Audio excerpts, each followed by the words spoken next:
یعنی ان لوگوں کا مقابلہ کرنے کے لیے کسی لشکر کی ضرورت نہیں تھی، بس ایک دھماکہ ہوا، ایک چیخ، اور وہ یکا یک سب بجھ کر رہ گئے۔ افسوس بندوں کے حال پر جو رسول بھی ان کے پاس آیا وہ اس کا مذاق ہی اڑاتے رہے، یعنی اس کو اپنے سے کمتر سمجھ کر اس کی بات نہ مانی۔ کیا انہوں نے دیکھا نہیں کہ ان سے پہلے کتنی ہی قوموں کو ہم ہلاک کر چکے ہیں، اور اس کے بعد وہ پھر کبھی ان کی طرف پلٹ کر نہ آئے، یعنی ہمیشہ ہمیشہ کے لیے ان کا نام و نشان مٹ گیا۔ ان سب کو ایک روز ہمارے سامنے حاضر کیا جانا ہے۔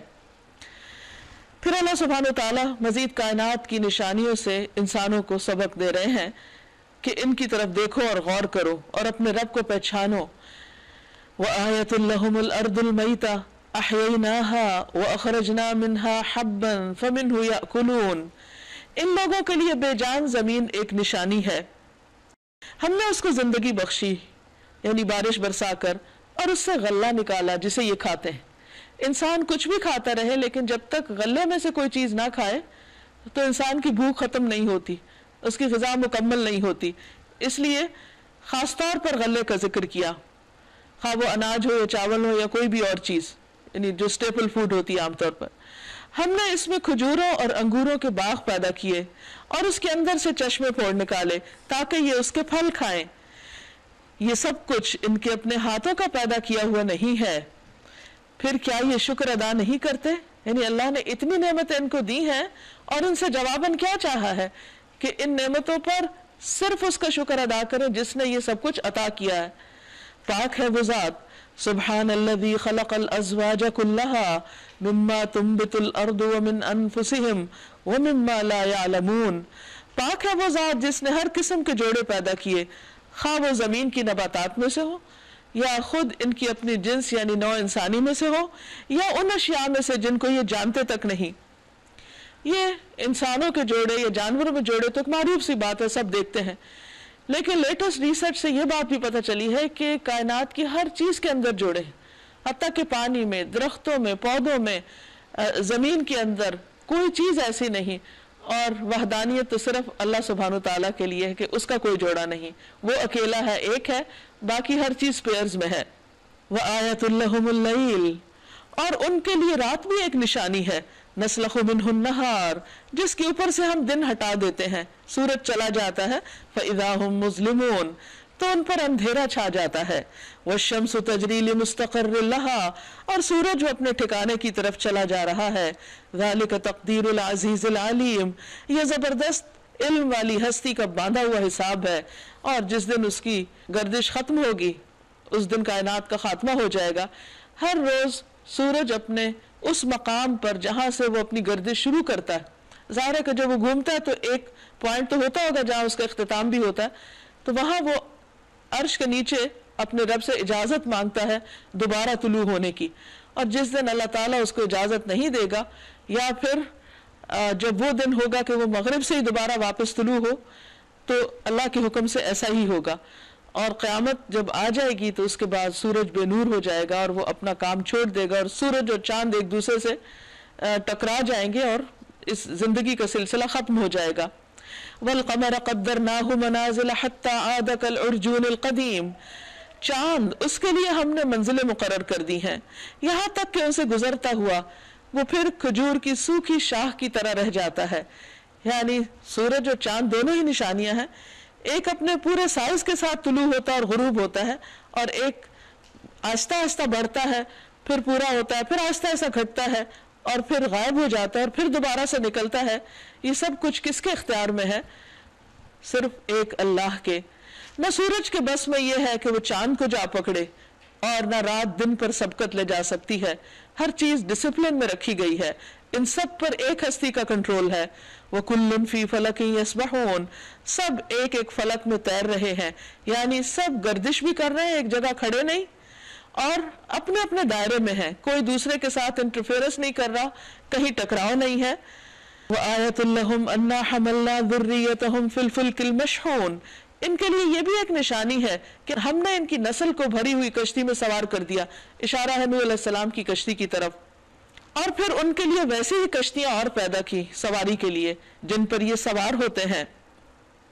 ہم چاہیں تو ان کو غرق کر دیں، کوئی ان کی فریاد سننے والا نہ ہو، اور کسی طرح یہ بچائے نہ جا سکے. یعنی عین سمندر کے بیچ میں ایک کشتی جیسی چیز کے اوپر انسان کا سوار ہو کے دور دور کے فاصلے طے کرنا یہ حیران کن بات ہے، جبکہ پانی خشکی کے مقابلے میں 3 گنا زیادہ ہے. اور اگر اللہ نہ چاہے تو کوئی جہاز کنارے تک نہ پہنچے. بے بسی کے عالم میں انسان عین سمندر کے بیچ میں غرق ہو جائے، لیکن اللہ سبحانہ وتعالیٰ کی یہ رحمت ہے. فرمایا بس ہماری رحمت ہی ہے جو انہیں پار لگاتی ہے اور ایک وقت خاص تک زندگی سے فائدہ اٹھانے کا موقع دیتی ہے. ان لوگوں سے جب کہا جاتا ہے کہ بچو اس انجام سے جو تمہارے آگے آ رہا ہے اور جو تمہارے پیچھے گزر چکا ہے، یعنی جو تم سے پہلی قومیں دیکھ چکی، شاید کہ تم پر رحم کیا جائے، تو یہ سنی انسنی کر جاتے ہیں. ان دونوں چیزوں سے بے خوف ہے. انہیں فکر یہ نہیں کہ پیچھے کیا ہوا، کہیں وہ دنیا میں نہ آ جائے، اور پھر بڑے دن کے عذاب سے بھی ڈرتے نہیں. ان کے سامنے ان کے رب کی آیات میں سے جو آیت بھی آتی ہے یہ اس کی طرف توجہ نہیں کرتے. یعنی کوئی بھی نشانی اللہ تعالیٰ وقتاً فوقتاً جو انسانوں کی ہدایت کے لیے دکھاتا ہے، ان یوزول چیزیں جو انسان کے نوٹس میں آتی ہیں، یہ اس میں سے کسی بھی چیز پر توجہ نہیں کرتے. اور جب ان سے کہا جاتا ہے کہ اللہ نے جو رزق تمہیں عطا کیا ہے اس میں سے کچھ اللہ کی راہ میں بھی خرچ کرو، تو یہ لوگ جنہوں نے کفر کیا ہے ایمان لانے والوں کو جواب دیتے ہیں کیا ہم ان کو کھلائیں جنہیں اگر اللہ چاہتا تو خود کھلا دیتا، تم تو بالکل ہی بہک گئے ہو. یعنی ایسی نصیحتیں ان پر الٹا اثر کرتی ہیں کہ اللہ تعالیٰ خود ہی کھلا دیتا، ہم کیوں دیں. وَيَقُولُونَ مَتَى هَذَا الْوَعْدُ إِن كُنتُمْ صَادِقِينَ. یہ لوگ کہتے ہیں کہ یہ قیامت کی دھمکی آخر کب پوری ہوگی، یہ روز قیامت کی باتیں ہوتی ہیں، آ کیوں نہیں جاتی، بتاؤ اگر تم سچے ہو، ہمیں ٹائم بتاؤ. حالانکہ قیامت کو مانگنے والی چیز تو نہیں. انسان کو زندگی مانگنی چاہیے، موقع اور مہلت مانگنی چاہیے کہ وہ کچھ اچھے کام کر سکے، نہ کہ موت مانگے اور قیامت اور فتنے اور فساد کی تمنا کرے.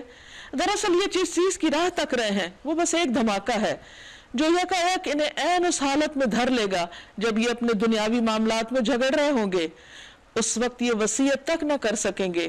یعنی قیامت اچانک آئے گی کہ یہ اپنے پیچھے کوئی بات کہہ کے بھی نہ جا سکیں گے اور نہ اپنے گھروں کو پلٹ سکیں گے. جو جہاں کہیں ہوگا وہیں پر ہی اس کا خاتمہ ہو جائے گا. جیسے احادیث میں بھی آتا ہے کہ لوگ راستوں بازاروں میں چل رہے ہوں گے، خرید و فروخت کر رہے ہوں گے، اپنی مجلسوں میں بیٹھے بات چیت کر رہے ہوں گے کہ اتنے میں ایک سور پھونک دیا جائے گا، اور حتیٰ کہ ایک دکاندار کپڑا پھیلا کے بیٹھا ہوگا کہ اسے واپس لپیٹنے کی بھی فرصت نہیں ہوگی کہ قیامت آ جائے گی. کیونکہ سور پھونکنے کے لیے حضرت اسرافیل جو ہے وہ اللہ کے حکم کا انتظار کر رہے ہیں کہ کس وقت حکم ہو اور فوری طور پر وہ اس کی تعمیل کر دیں، جیسا کہ احادیث سے ہمیں پتہ چلتا ہے. سور پھونکنے والے فرشتے کی تیاری. نبی صلی اللہ علیہ وسلم نے فرمایا سور پھونکنے والے فرشتے کو جب سے یہ ذمہ داری دی گئی ہے وہ تب سے تیار حالت میں اپنی آنکھیں عرش کی طرف لگائے ہوئے ہے، اس بات سے ڈرتے ہوئے کہ کہیں حکم ملنے سے پیشتر اس کی نگاہ ادھر ادھر نہ ہو جائے. گویا اس کی آنکھیں 2 روشن ستارے ہیں، یعنی مسلسل ایک ہی طرف دیکھ رہا ہے کہ کب اللہ تعالیٰ کا حکم ہو اور وہ اپنا کام کر دے. نبی صلی اللہ علیہ وسلم نے فرمایا میں کیسے خوش و خرم رہ سکتا ہوں. ادھر سور پھونکنے والا فرشتہ اپنے منہ میں سور لے چکا ہے، اس نے اپنی پیشانی جھکا دی ہے، اپنا کان لگا دیا ہے، اب وہ نفخ یعنی پھونکے جانے کے حکم کا انتظار کر رہا ہے. مسلمانوں نے کہا اے اللہ کے رسول صلی اللہ علیہ وسلم ہم اس پریشانی میں کیا کہیں. آپ نے فرمایا یہ کہو اللہ ہمیں کافی ہے، وہ بہترین کارساز ہے، ہم نے اپنے رب پر توکل کیا ہے. پھر ایک سور پھونکا جائے گا اور یکایک یہ اپنے رب کی حضور پیش ہونے کے لیے اپنی قبروں سے نکل پڑیں گے. گھبرا کر کہیں گے ارے یہ کس نے ہماری خوابگاہ سے ہمیں اٹھا دیا. ایک سور وہ ہوگا جب پھونکا جائے گا تو ہر چیز ختم ہو جائے گی، جتنے بھی لوگ زندہ ہیں، انسان، جانور وغیرہ سب ختم ہو جائیں گے.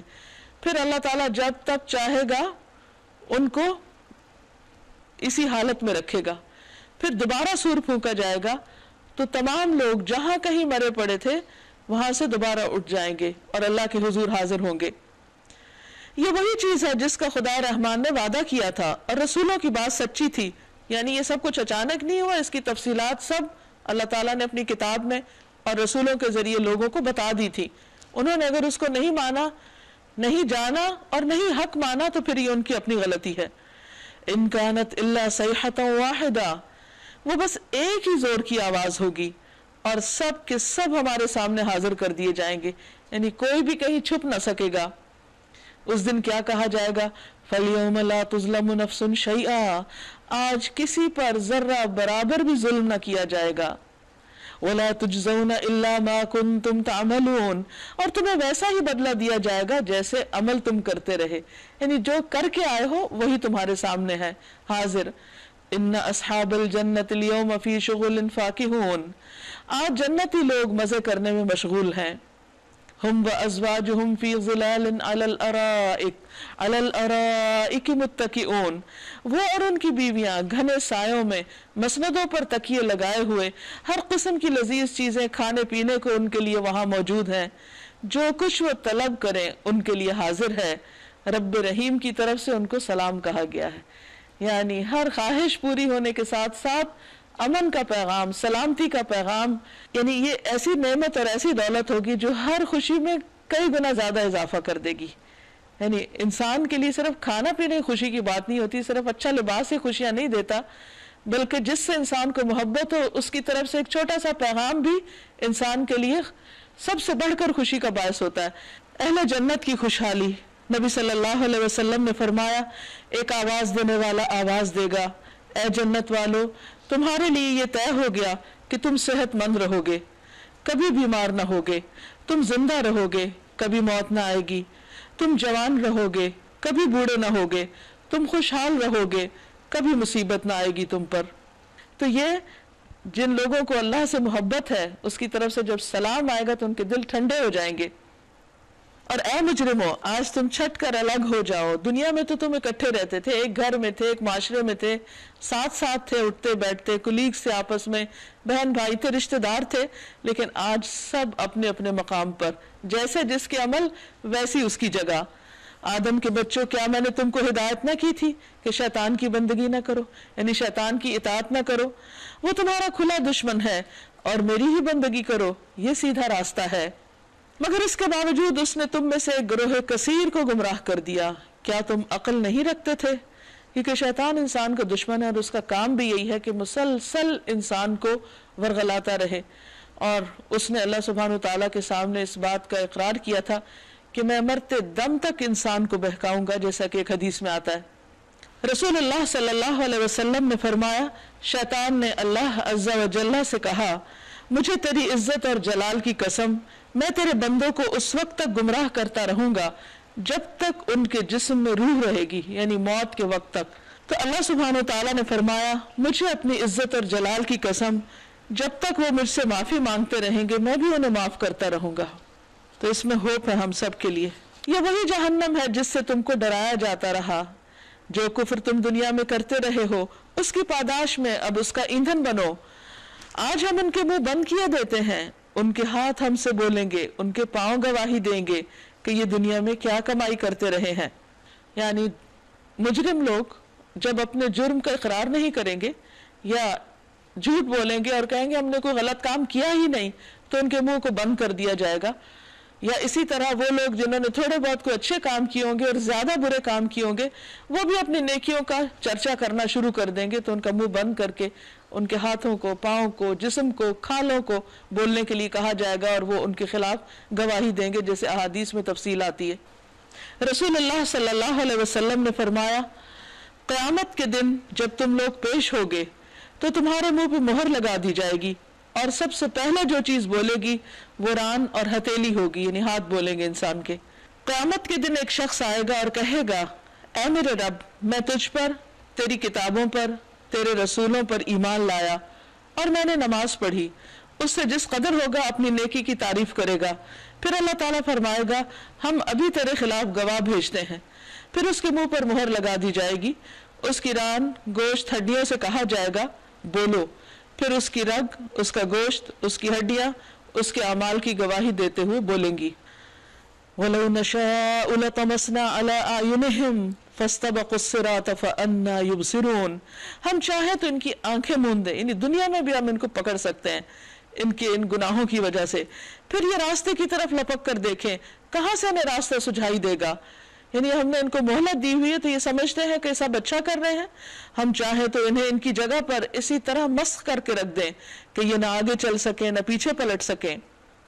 وَمَن نُعَمِّرْهُ نُنَكِّسْهُ فِي الْخَلْقِ پھر انسان کو اللہ سبحانہ تعالیٰ دنیا میں اس کی کمزوریوں کی طرف متوجہ کرتا ہے کہ دیکھو کس طرح دنیا میں ہی تم اپنے آپ سے بے بس ہو جاتے ہو.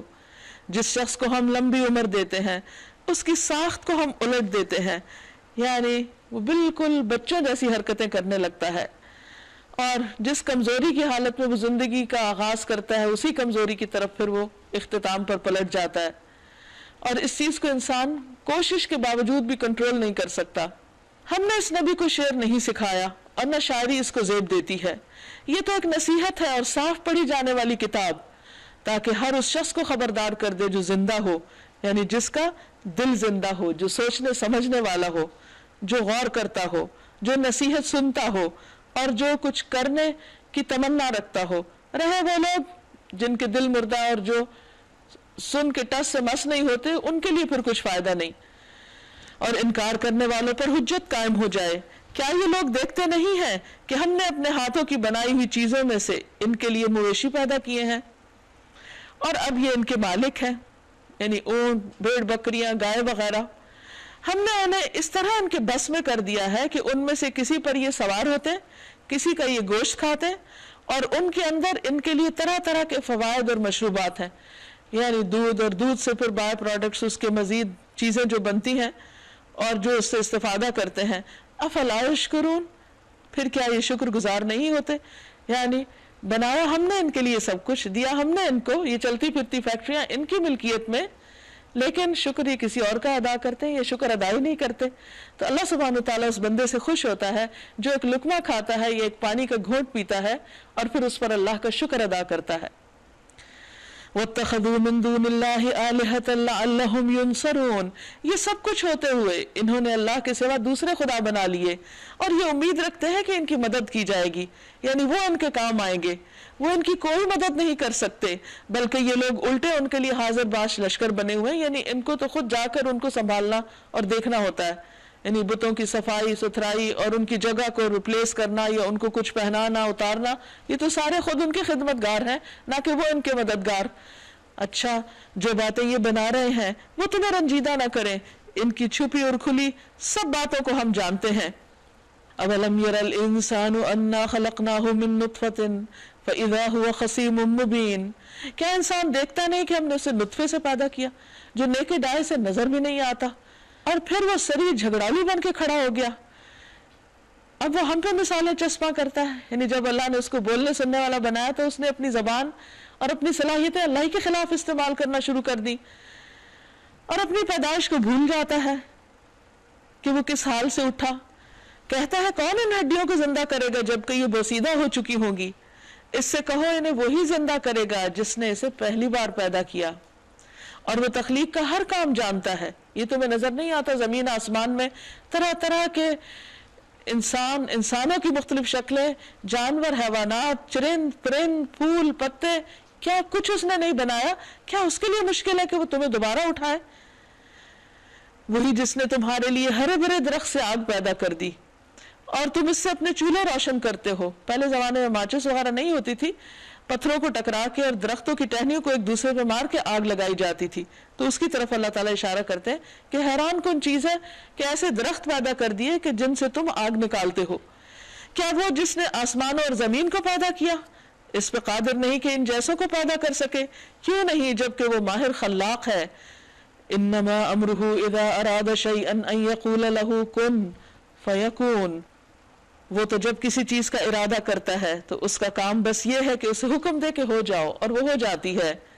فسبحان الذی بیدہ ملکوت کل شیء والیہ ترجعون، پاک ہے وہ جس کے ہاتھ میں ہر چیز کا مکمل اقتدار ہے اور اسی کی طرف تم پلٹائے جانے والے ہو، یعنی سب کی واپسی اسی کی طرف ہے. سورۃ الصافات. بسم اللہ الرحمن الرحیم، شروع اللہ کے نام سے جو بے انتہا مہربان نہایت رحم فرمانے والا ہے. والصافات صفا فالزاجرات زجرا فالتالیات ذکرا ان الہکم لواحد رب السماوات والارض وما بینہما ورب المشارق. قطار در قطار صف باندھنے والوں کی قسم، اشارہ ہے فرشتوں کی طرف کہ جو انتہائی منظم طریقے سے پورے ڈسپلن کے ساتھ اللہ کی عبادت میں لگے ہوئے ہیں. آسمان میں 4 انگلیاں رکھنے کی بھی جگہ ایسی نہیں جہاں کوئی نہ کوئی فرشتہ اللہ کی عبادت میں نہ کھڑا ہو. لیکن وہ ایسے نہیں کہ ہیپ ہیزرڈ جو جہاں جس کا جی چاہے کھڑا ہو گیا، بلکہ باقاعدہ صفیں بنی ہوئی ہیں ان کی، جیسا کہ احادیث سے ہمیں پتہ چلتا ہے. پھر فرمایا پھر ان کی قسم جو ڈانٹنے پھٹکارنے والے ہیں، یعنی وہ فرشتے جو عذاب کے وقت ان قوموں کو یا ان لوگوں کو ڈانٹتے ہیں جو اللہ کے نافرمان ہوتے ہیں، اسی طرح موت کے وقت بھی بدکار لوگوں کے پاس جب فرشتے آتے ہیں تو وہ ڈانٹ ڈپٹ کے غصے سے ان کی روح نکالتے ہیں. فالتالیات ذکرا، پھر ان کی جو کلام نصیحت سنانے والے ہیں، یعنی قرآن کی تلاوت کرتے ہیں یا اللہ کا ذکر سناتے ہیں. ان الہکم لواحد، تمہارا الہ بس ایک ہی الہ ہے. آسمان و زمین کی ہر چیز گواہی دیتی ہے اللہ کی توحید پر، اور یہ فرشتے بھی اسی بات کے گواہ ہیں. رب السماوات والارض، جو آسمانوں اور زمین کا رب ہے، وما بینہما، اور جو ان دونوں کے درمیان ہے، ورب المشارق، اور سارے مشرقوں کا رب. کہتے کہ سال کے ہر دن میں سورج ایک مختلف جگہ سے نکلتا ہے تو وہ سارے ہی پھر الگ الگ مشرق بن جاتے ہیں، اس لیے جمع کا صیغہ استعمال ہوا ہے، یعنی ہر روز ایک نئے اینگل سے سورج طلوع ہوتا ہے. انا زینا السماء الدنیا بزینت الکواکب، ہم نے آسمان دنیا کو تاروں کی زینت سے آراستہ کیا. یعنی تمہیں اس میں رب کی تخلیق اور رب کے کارناموں کا نشان نظر نہیں آتا؟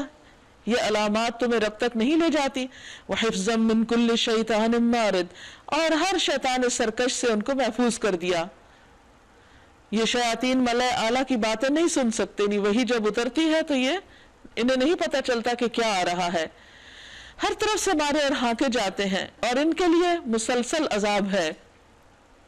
تاہم اگر ان میں سے کچھ کوئی لے اڑے تو ایک تیز شعلہ اس کا پیچھا کرتا ہے اور اسے ختم کر دیتا ہے، یعنی یہ اس میں سے کچھ بھی چرا نہیں سکتے.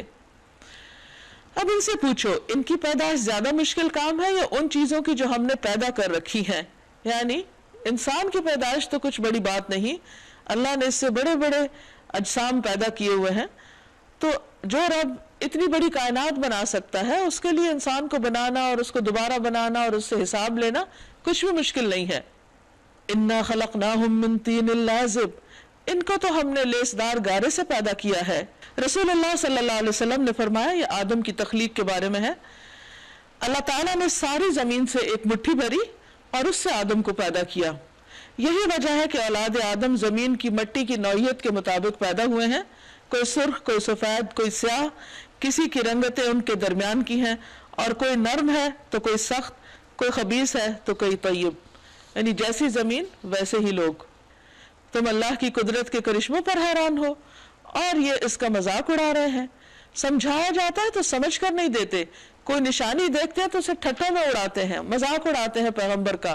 وَقَالُوا إِنْ هَذَا إِلَّا سِحْرٌ مُبِينٌ، کہتے ہیں یہ تو ایک سری جادو ہے.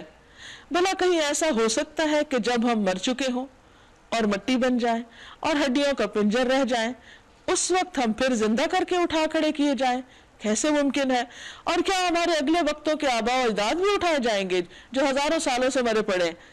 ان سے کہو ہاں، اور تم خدا کے مقابلے میں بے بس ہو، یعنی اللہ سبحانہ و تعالیٰ کے مقابلے میں تمہارا زور کچھ بھی نہیں کہ وہ اگر تمہیں پیدا کرنا چاہے تو تم انکار کر دو کہ ہم نہیں بنتے. فَإِنَّمَا هِيَ زَجْرَةٌ وَاحِدَةٌ، بس ایک ہی جھڑکی ہوگی، اور یہ یکایک اپنی آنکھوں سے وہ سب کچھ جس کی خبر دی جا رہی ہے دیکھ رہے ہوں گے.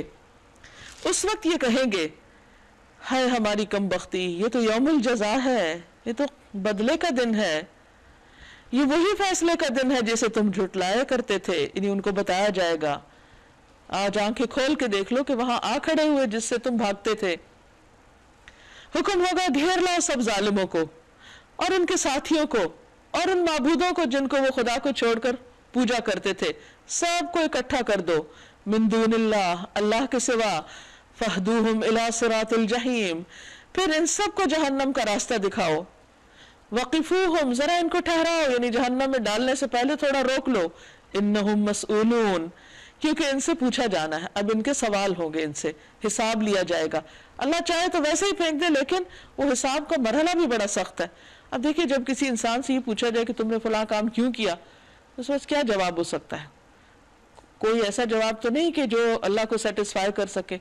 انسانوں کو تو انسان کوئی بہانہ لگا کے، کوئی جھوٹ بول کے، کسی بھی طریقے سے مطمئن کر سکتا ہے اور اپنی جان چھڑا سکتا ہے، کسی بھی مقدمے میں جیت سکتا ہے، لیکن اللہ کے ہاں کوئی ایسی چیز کام نہ دے گی، کیونکہ وہ تو ظاہر اور باطن، آگے پیچھے، حال اور ماضی، مستقبل، غائب کا سب کا جاننے والا ہے۔ کیا ہو گیا ہے تمہیں؟ اب ایک دوسرے کی مدد کیوں نہیں کرتے؟ جن معبودوں پہ تمہیں بہت بھروسہ تھا، جن کے اوپر تمہیں بہت توکل تھا، وہ کدھر ہیں؟ ارے آج تو یہ اپنے آپ کو ایک دوسرے کے حوالے کیے دے رہے ہیں، یعنی اس وقت اب ان کے اندر کسی قسم کی کوئی ریزنٹمنٹ نہیں ہوگی، اس کے بعد یہ ایک دوسرے کی طرف مڑیں گے اور باہم جھگڑنا شروع کر دیں گے۔ یعنی دنیا میں جن کے ساتھ دوستیاں تھیں اور ایک دوسرے کا سہارا بنے ہوئے تھے، آج وہی ایک دوسرے کے دشمن۔ پیروی کرنے والے فالوورز اپنے پیشواؤں لیڈرز سے کہیں گے تم ہمارے پاس سیدھے رخ سے آتے تھے، یعنی تم ہمارے اوپر طاقت سے آتے تھے اور زبردستی ہم سے اپنی مرضی کراتے تھے۔ وہ جواب دیں گے نہیں، بلکہ تم خود ہی مان لانے والے نہ تھے، ہمارا تم پر کوئی زور نہ تھا، تم خود ہی سرکش لوگ تھے۔ آخر کار ہم اپنے رب کے اس فرمان کے مستحق ہو گئے کہ ہم عذاب کا مزہ چکھنے والے ہیں، سو ہم نے تمہیں بہکایا، ہم خود بہکے ہوئے تھے۔ فَإِنَّهُمْ يَوْمَئِذٍ فِي الْعَذَابِ مُشْتَرِكُونَ، اس طرح وہ سب اس روز عذاب میں مشترک ہوں گے، سب ایک ہی جگہ ہوں گے، یعنی پیروکار بھی اور فالوورز بھی، لیڈرز بھی، گمراہ کرنے والے، گمراہ ہونے والے، ان کے معبود، سب کے سب ایک ہی کیٹیگری، ایک ہی انٹرسٹ کے لوگ ایک ہی جگہ پھینک دیے جائیں گے۔ ہم مجرموں کے ساتھ یہی کچھ کیا کرتے ہیں۔ یہ وہ لوگ تھے جب ان سے کہا جاتا اللہ کے سوا کوئی معبود برحق نہیں تو یہ گھمنڈ میں آ جاتے تھے، تکبر کرتے تھے اور کہتے تھے کیا ہم ایک شاعر مجنون کی خاطر اپنے معبودوں کو چھوڑ دیں؟ یعنی نبی صلی اللہ علیہ وسلم کو یہ شاعر اور مجنون سمجھتے، حالانکہ وہ حق لے کر آیا تھا اور اس نے رسولوں کی تصدیق کی تھی۔ اب ان سے کہا جائے گا تم لازماً دردناک سزا کا مزہ چکھنے والے ہو، اور تمہیں جو بھی بدلہ دیا جا رہا ہے انہی اعمال کا دیا جا رہا ہے جو تم کرتے رہے ہو۔ الا عباد اللہ المخلصین، مگر اللہ کے چنے ہوئے بندے اس برے انجام سے محفوظ ہوں گے۔ ان کے لیے معلوم رزق ہے، جانا بوجھا، یعنی جس کی تفصیلات قرآن مجید میں جگہ جگہ بتائی جا چکی ہیں۔ ہر طرح کی لذیذ چیزیں اور نعمت بھری جنتیں جس میں وہ عزت کے ساتھ رکھے جائیں گے، تختوں پر آمنے سامنے بیٹھیں گے، یعنی ایک دوسرے سے لڑیں جھگڑیں گے نہیں بلکہ ایک دوسرے کے ساتھ بیٹھ کر انجوائے کریں گے۔ شراب کے چشموں سے ساغر بھر بھر کر ان کے درمیان پھرائے جائیں گے، چمکتی ہوئی شراب جو پینے والوں کے لیے لذت ہوگی، نہ اس سے ان کے جسم کو کوئی نقصان ہوگا نہ ان کی عقل کوئی خراب ہوگی۔ دنیا کی شراب کے برعکس وہ شراب سراسر فائدے کی ہوگی۔ اور ان کے پاس نگاہیں بچانے والی خوبصورت آنکھوں والی عورتیں ہوں گی، ایسی نازک جیسے انڈے کے چھلکے کے نیچے چھپی ہوئی جھلی، یعنی ان کی سکن کی نرمی، خوبصورتی اور ان کے کلر کی خوبصورتی بتائی جا رہی ہے، کیونکہ عورتوں کی خوبصورتی ان کی آنکھوں اور خاص طور پر سکن، ان دو چیزوں میں ہوتی ہے۔ پھر وہ ایک دوسرے کی طرف متوجہ ہو کر حالات پوچھیں گے، یعنی دنیا کی باتیں کریں گے، پچھلے قصے کہانیاں۔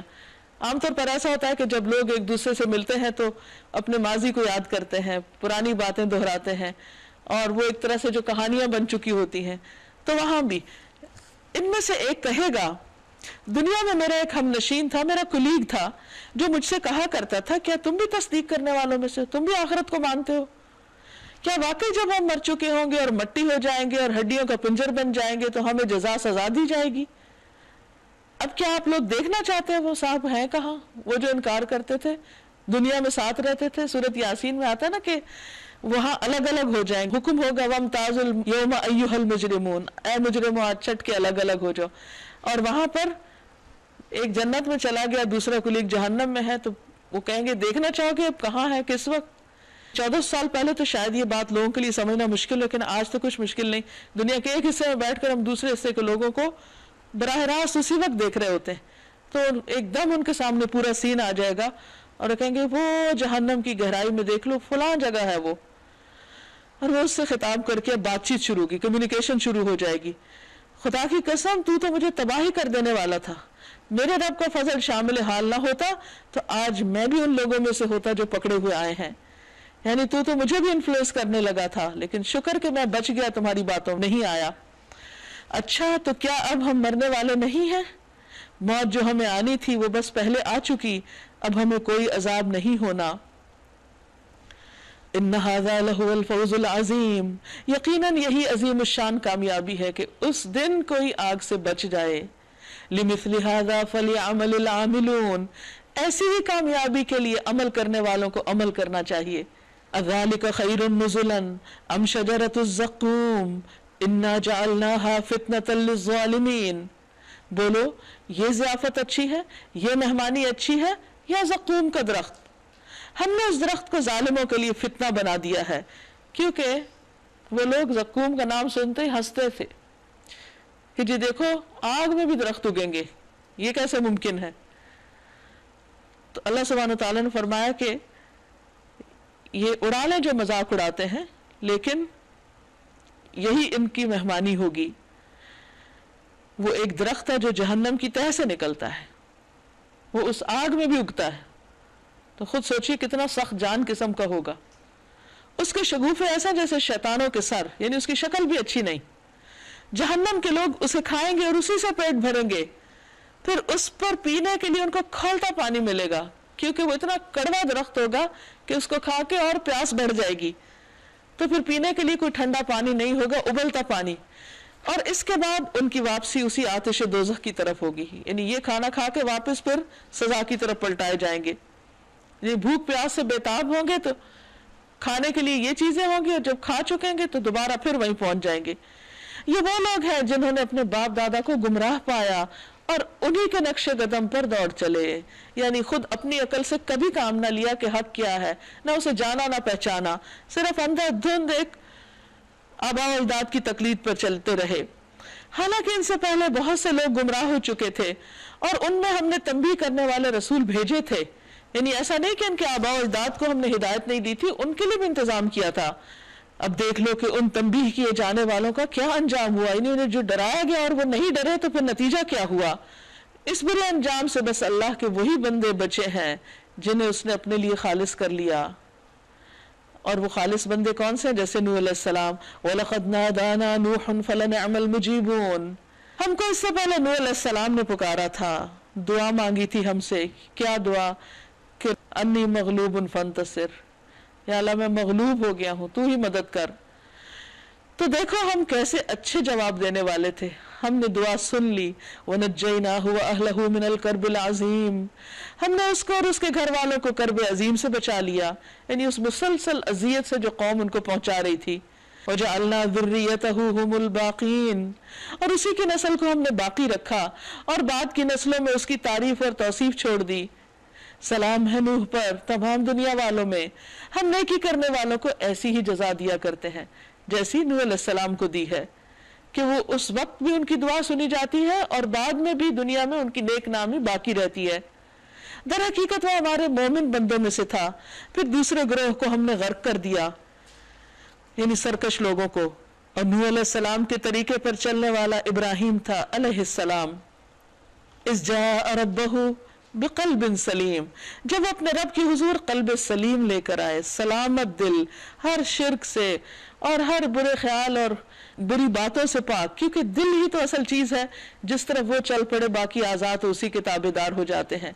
تو ان کا دل سلامت تھا، اس دل میں اللہ کے سوا کوئی اور نہ تھا. اذ قال لأبیہ وقومہ ماذا تعبدون، جب اس نے اپنے والد اور اپنی قوم سے کہا یہ تم کن چیزوں کی عبادت کرتے ہو؟ ایفکن آلہۃ دون اللہ تریدون، کیا اللہ کو چھوڑ کر جھوٹ گھڑے ہوئے معبود چاہتے ہیں، یعنی من گھڑت قسم کے معبود بنا لیے خود سے خود ہی، جن کی کوئی حقیقت نہیں. فما ظنکم برب العالمین، آخر رب العالمین کے بارے میں تمہارا کیا گمان ہے کہ وہ رب کون ہے جو اصل معبود ہے، وہ اس کے بارے میں تم کیا سوچتے ہو جس نے سب کچھ بنایا؟ کیا اس کو کوئی بھی حق نہیں؟ پھر اس نے تاروں پہ ایک نگاہ ڈالی، کہا میری طبیعت خراب ہے. چنانچہ وہ لوگ اسے چھوڑ کر چلے گئے، یعنی وہ جو ان کے جشن کا دن تھا. ان کے پیچھے وہ چپکے سے ان کے معبودوں کے مندر میں گھس گیا اور بولا آپ لوگ کھاتے کیوں نہیں؟ کیا ہو گیا؟ آپ لوگ بولتے بھی نہیں. اس کے بعد وہ ان پر پل پڑا اور سیدھے ہاتھ سے خوب ضربیں لگائیں. واپس آ کر وہ لوگ بھاگے بھاگے اس کے پاس آئے. اس نے کہا کیا تم اپنی ہی تراشی ہوئی چیزوں کو پوجتے ہو، حالانکہ اللہ ہی نے تم کو بھی پیدا کیا اور ان چیزوں کو بھی جنہیں تم بناتے ہو. انہوں نے آپس میں کہا اس کے لیے ایک الاؤ تیار کرو اور اسے دہتی ہوئی آگ کے ڈھیر میں پھینک دو. انہوں نے اس کے خلاف ایک کاروائی کرنا چاہی، مگر ہم نے انہی کو نیچا کر دیا. یعنی کس طرح اللہ سبحانہ تعالیٰ کی مدد آئی. فَأَرَادُوا بِهِ كَيْدًا فَجَعَلْنَاهُمُ الْأَسْفَلِينَ. تو دنیا میں جو بھی انسان سچا ہوتا ہے، اپنے رب کے لیے مخلص ہوتا ہے، خاص ساری دنیا کے لوگ مل کر اس کے خلاف چالیں چلیں، اللہ سبحانہ تعالیٰ اپنی خاص رحمت سے اس کو اپنی حفاظت میں رکھتا ہے، جیسے ابراہیم علیہ السلام کو رکھا، اور چالیں چلنے والوں کو نیچا کر دیتا ہے. وَقَالَ إِنِّي ذَاهِبٌ إِلَىٰ رَبِّي سَيَهْدِينِ. ابراہیم علیہ السلام نے کہا میں اپنے رب کی طرف جاتا ہوں، وہی میری رہنمائی کرے گا. رب هب لي من الصالحین. اے پروردگار مجھے ایک بیٹا عطا کر جو صالحوں میں سے ہو، نیک لوگوں میں سے ہو. تو اس دعا کے جواب میں فبشرناہ بغلام حلیم، ہم نے اس کو ایک حلیم بردبار لڑکے کی بشارت دی. یعنی صرف بیٹا نہیں دیا بلکہ بہت اچھے اخلاق والا بیٹا دیا، جو بہت ہی تحمل والا، برداشت والا اور حلم والا تھا. یعنی جلد باز نہیں تھا اور اس کے اندر کسی قسم کا کوئی غرور نہیں تھا. وہ لڑکا جب اس کے ساتھ دوڑ دھوپ کرنے کی عمر کو پہنچ گیا، یعنی اسماعیل علیہ السلام کی طرف اشارہ ہے، جب وہ جوان ہو گئے، تو ایک روز ابراہیم علیہ السلام نے اس سے کہا بیٹا میں خواب میں دیکھتا ہوں کہ میں تجھے ذبح کر رہا ہوں، اب تو بتا تیرا کیا خیال ہے؟ اس نے کہا ابا جان جو کچھ آپ کو حکم دیا جا رہا ہے آپ اسے کر ڈالیے، انشاءاللہ آپ مجھے صابروں میں سے پائیں گے. اب آپ دیکھیے کہ ابراہیم علیہ السلام نے جب اسماعیل علیہ السلام چھوٹے ہی تھے تو اس وقت ان کو ان کی والدہ کے ساتھ مکہ میں چھوڑ دیا تھا اور سالہ ان کے پاس نہیں گئے.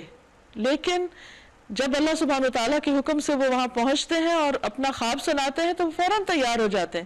یہ کس کی تربیت تھی؟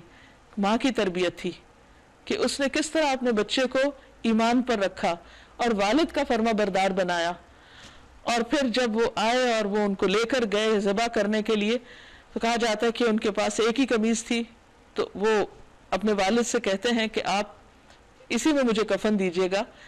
تو اس سے اندازہ لگائیے کہ کتنے سوچ سمجھ کر، ایسا نہیں کہ کوئی جذباتی کیفیت ہے جس کی بنا پر انہوں نے کہہ دیا اور پھر اس کے بعد ڈرنے گھبرانے لگ گئے. کہا نہیں، اگر اللہ کا حکم ہے تو اس میں خیر ہی خیر ہے.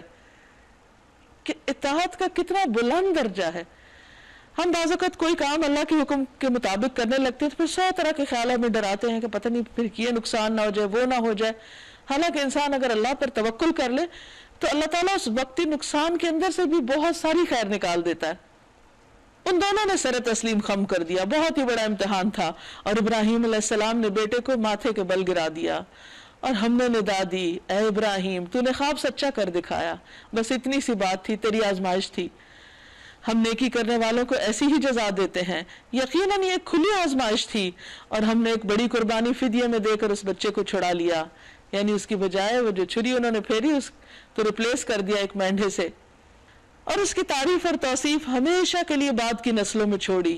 یعنی آج جو بھی ان کا نام لیتا ہے عزت اور احترام کے ساتھ، اور اس قربانی کی وجہ سے ان کا اور زیادہ ان کے لیے احسان مند ہوتا ہے اور ان کے لیے زیادہ عزت کے جذبات ہوتے ہیں.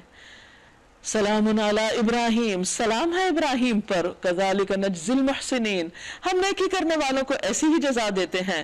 انہ من عبادنا المؤمنین، یقیناً وہ ہمارے مومن بندوں میں سے تھا. وبشرناہ باسحاق نبیا من الصالحین، اور ہم نے اسے اسحاق کی بشارت دی، ایک نبی صالحین میں سے، اور اسے اور اسحاق کو برکت دی. یعنی کس طرح ان کو بچے عطا کیے اور پھر ان سے پوری نسل چلی. یعنی اسحاق سے یعقوب علیہ السلام اور پھر ان سے پوری بنی اسرائیل. ومن ذریتہما محسن وظالم لنفسہ مبین، اب ان دونوں کی اولاد میں سے کوئی محسن ہے اور کوئی اپنے نفس پر صریح ظلم کرنے والا ہے. یعنی اللہ نے ان کو تو ہر طرح کی برکتیں دی، لیکن آگے پھر اولاد میں ہر طرح کے لوگ ہیں، نیک بھی ہیں بد بھی ہیں. اور ہم نے موسیٰ اور ہارون پر احسان کیا. وَنَجَّيْنَاهُمَا وَقَوْمَهُمَا مِنَ الْكَرْبِ الْعَظِيمِ، ان کو اور ان کی قوم کو کرب عظیم سے نجات دی، یعنی فرعون کے ظلم و ستم سے نجات دی. انہیں نصرت بخشی، مدد کی ان کی، جس کی وجہ سے وہی غالب رہے. ان کو نہایت واضح کتاب عطا کی یعنی تورات، انہیں راہ راست دکھائی، اور بعد کی نسلوں میں ان کا ذکر خیر باقی رکھا. یعنی ایسا نہیں کہ کوئی اللہ کے لیے قربانی دے تو اللہ تعالیٰ اس کی قدر نہ کرے، اس کا ذکر خیر ہمیشہ کے لیے باقی رکھا. سلام ہے موسیٰ اور ہارون پر، سلام علی موسیٰ و ہارون انا کذالک نجزی المحسنین انہما من عبادنا المؤمنین، ہم نیکی کرنے والوں کو ایسی ہی جزا دیتے ہیں، در حقیقت وہ ہمارے مومن بندوں میں سے تھے. وَإِنَّ إِلْيَاسَ لَمِنَ الْمُرْسَلِينَ، اور الیاس بھی یقیناً مرسلین میں سے تھے، رسولوں میں سے تھے. یاد کرو جب اس نے اپنی قوم سے کہا تم لوگ ڈرتے نہیں ہو؟ کیا تم بال کو پکارتے ہو؟ یہ ان کا بت تھا. اور احسن الخالقین کو چھوڑ دیتے ہو. اس اللہ کو جو تمہارا اور تمہارے اگلے پچھلے آباء و اجداد کا رب ہے، ان کو چھوڑ دیتے ہو. فَكَذَّبُوهُ فَإِنَّهُمْ لَمُحْضَرُونَ، مگر انہوں نے اسے جھٹلا دیا، سو اب یقیناً وہ سزا کے لیے پیش کیے جانے والے ہیں. الا عباد اللہ المخلصین، سوائے ان بندگان خدا کے جن کو خالص کر لیا گیا، یعنی الیاس علیہ السلام کی قوم میں سے جو ایمان لے آئے. وَتَرَكْنَا عَلَيْهِ فِي الْآخِرِينَ، اور الیاس کا ذکر خیر ہم نے بعد کی نسلوں میں باقی رکھا.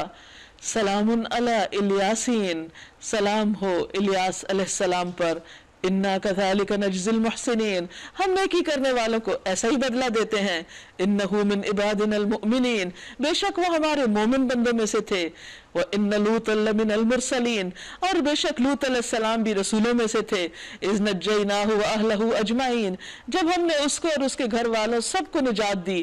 الا عجوزا فی الغابرین، سوائے ایک بڑھیا کے جو پیچھے رہنے والوں میں سے تھی، یعنی ان کی بیوی. ثم دمرنا الآخرین، پھر باقی سب کو تہس نہس کر دیا.